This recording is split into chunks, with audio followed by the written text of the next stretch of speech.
Welcome back to my Colorado Mountain Garden.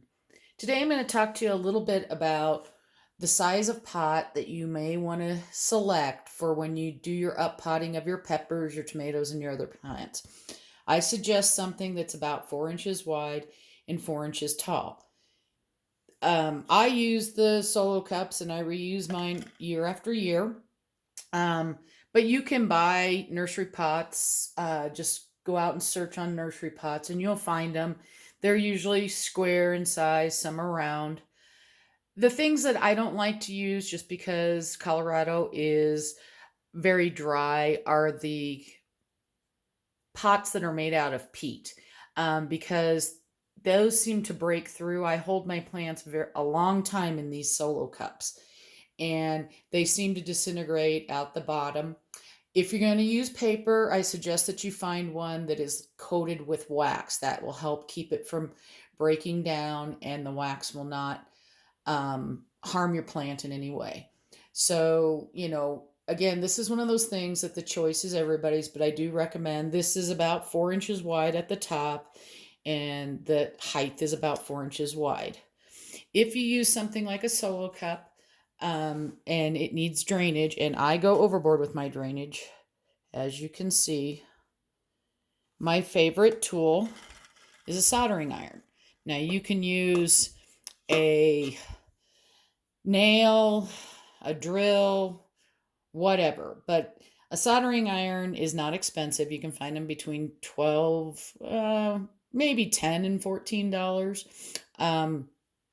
I bought my own because my husband, I was using his and then he would use it for something and then I couldn't find it. So this is just for my gardening stuff, but if you already have one, you can use it.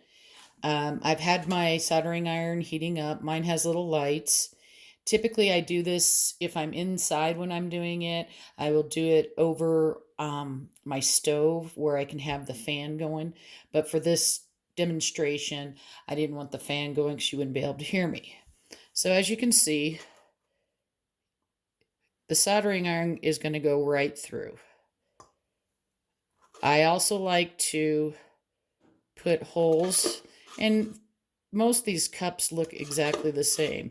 I like to do every other one on the sides. And part of that is because when they're sitting down in the water, on your tray, like this tray is very flat, and some of my black trays when I'm watering my plants are very flat. So giving that extra drainage there on the side helps it soak up water. And so again, you get the idea here. And I'm just trying to tell you this so that you can be prepared, especially if you need to go buy something.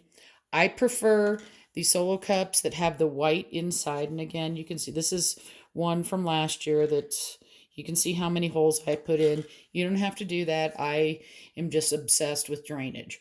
So, because I don't want to get root rot and stuff like that, because I do hold my plants until they're fairly large.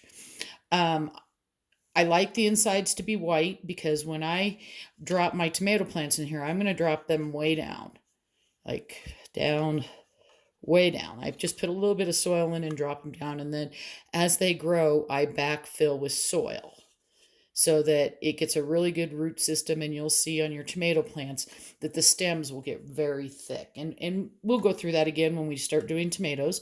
But if you want clear ones, you can buy clear ones. Again, the choice is yours. I reuse these year after year. I make sure they're rinsed out really well. Then you can stick them in the dishwasher on the top shelf and just run them with your dishes. But you do want to get most of the soil and stuff out of there so you're not clogging up your dishwasher. So if you have any questions about pots or anything like that, please feel free to comment below, and happy gardening.